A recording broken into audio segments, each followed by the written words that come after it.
Okay, welcome, Woo Crew. Welcome to our first Minisode. This is a holiday episode, and Eileen and I are here in our jammies. I'm in a robe with snakes on it. And Eileen, what are you in? I am in my linen sleep shirt that feels very luxe. So luxurious. I love this. And we're here to talk to you today during this week about intuition. So, just a little outline for how this is going to go down is that today you hear both of us together. On Wednesday, Eileen is going to come in and tell us what you're going to talk about. I'm going to talk about why it's hard to tune in or to trust your intuition. And then I'm going to be back on Friday and I'm going to talk about closing the portal, which is a really key thing whenever we practice and use our intuition. But for today, we're going to talk about all things tuning into your intuition. So let's begin. Let's. So, when we think about our intuition, I think the first thing that jumps to mind for many people, and definitely for me, as an easy way to make the connection, is this sense of a gut feeling or a gut knowing, felt sense. We have lots of great science, finally, as usual, catching up to the fact that there are ways of knowing in our bodies outside of our brain, outside of our cerebral processing. And the guts have been termed or dubbed a second brain by a lot of scientists. And it's becoming more and more obvious how much our guts actually impact us. And so the sense of intuition being connected to that gut feeling is actually quite scientifically backed. What I love about this is that we live our life with gut feelings all the time, and we sometimes don't associate them with our intuition. And so this is a great way to even segue into the next part. Eileen, tell us about inner knowing. hmm So, inner knowing, I mean, again, this is intuition. This is that gut feeling or felt sense. And it varies from person to person. And Ellie and I are going to describe a little bit how it shows up for each of us, which, if you're into human design at all, we are different in the way that we tap into our intuition. I am what's called a sacral responder. And so, for me, it really is this just quite immediate felt sense of knowing what's right or wrong for me. It's not associated with any conscious reasoning. It's really instinctual, right? You don't think, you just have this like, oh, I know. And the more I tap into it, the easier it is for me to recognize it. But it is something that is quite easy to override and ignore as well, because we are trained from birth to live in our conscious minds. Our society really prizes, conscious reasoning, mind over matter, as it were. So tapping in can be tricky at first, but it is that sense of like, having a decision in front of you and just having a like, oof, I know which one is for me, for example. Mm-hmm, mm-hmm. And then we have an emotional wave. And as somebody who is an emotional projector, the wave for me can be a little jolt of excitement. Like sometimes, whenever something really strongly hits, it almost feels like I have a little bit of a hot flash, or there is like the anticipation of something that's yet to come. And so, for anybody, just to outline this, for anyone who is a splenic authority, you have this inner knowing, like Eileen was talking about. It's quippy, it's quick, it's black or white.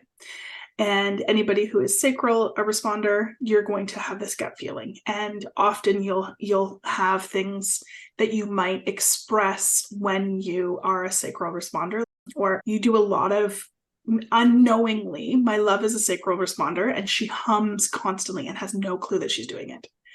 And so you're usually quite verbal in some sort of way that expresses whatever is happening in your gut. And I know that she's delighted when she's humming along. There's, something that's going on. And she definitely has sounds that she makes that are the no sounds. And then the emotional wave, anybody who's an emotional responder or emotional authority, then you have this emotional wave as well, which is often this feeling of excitement or anticipation, or sometimes it can feel like anxiety of whatever is to come. And so I know that I've hit the right spot when I get this sort of flash of excitement, and I'm like, yes, we're here right now. So we also want to chat about a little bit about, these are going to be really quick episodes. So we want to talk about how to tune in to your own intuition and how to start practicing. And as with so many things, starting small, starting kind of low stakes is a really great way to do it, because you don't want to start practicing your intuition on like big life decisions. Probably you want to stick to the reasoning piece to some extent if you are not used to honing into or listening to or differentiating your intuition from, say, fear. So, what's one of your favorite ways to do that, Ellie? I want to start this off by saying, as you start using your intuition, we go through a big period of doubt. And I remember I spoke to this in a different episode, but meeting with one of my intuitive mentors and her saying to me, just don't doubt. And knowing that it's either for them, it's not for them, but there's something going on. Like, it's just imagine, it's like there's some radio static, and we might be picking up on something else that's going on. We might be picking up on something that's going on inside of us. And as we differentiate those things, as we progress along the path, we're able to differentiate and we're able to understand. So the first thing is don't doubt. And I'm saying don't doubt because one of the first ways that I love to teach people about their intuition, and I taught this a lot when selecting just essential oils. So in oil education, the first thing that people ask about often is, well, what oil do I use? And I always say, just go to your oils, and one will, or a few will pop out to you, and you're going to use those. So the way that I use this beyond the oil community is choosing food on a menu. And you go to a menu, and I don't know why my examples are always like spaghetti and sushi. Like, I don't know what restaurant you're at where those two are being served in the same spot, but maybe it's udon and sushi, or spaghetti and a cannoli. There we go. But you look at the menu, and usually in the beginning, you have, depending on who you are, either this gut feeling, this inner knowing, or this excitement about something on the menu. And sometimes it's a few things, like I'm having a hard time deciding between. But often, whenever you are responding to whatever you're seeing on the menu, your body is telling you that you need this. For example, you need this. This is what we desire in this moment. And we sometimes doubt, we go through this doubt, which is why I brought this up, because, maybe the waiter said, oh, my favorite thing on the menu is X. And it was not between spaghetti and sushi. Their favorite thing is the beef tenderloin. Well, that wasn't an option tonight. Or somebody around you says, oh, do you want to share something? Maybe if you get this, then I'll get that. There's some strategy around whatever you order.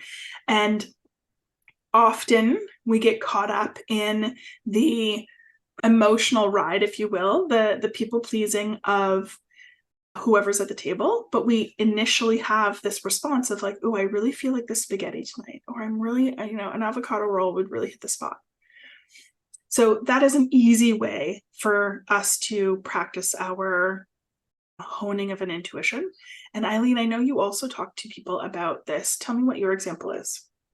Yeah, I think the one that I had initially thought of, which is also food related, is something really simple. If you have a hot beverage in the morning, like I drink coffee every morning, for instance, you can practice your intuition by just asking yourself, do I want coffee or tea?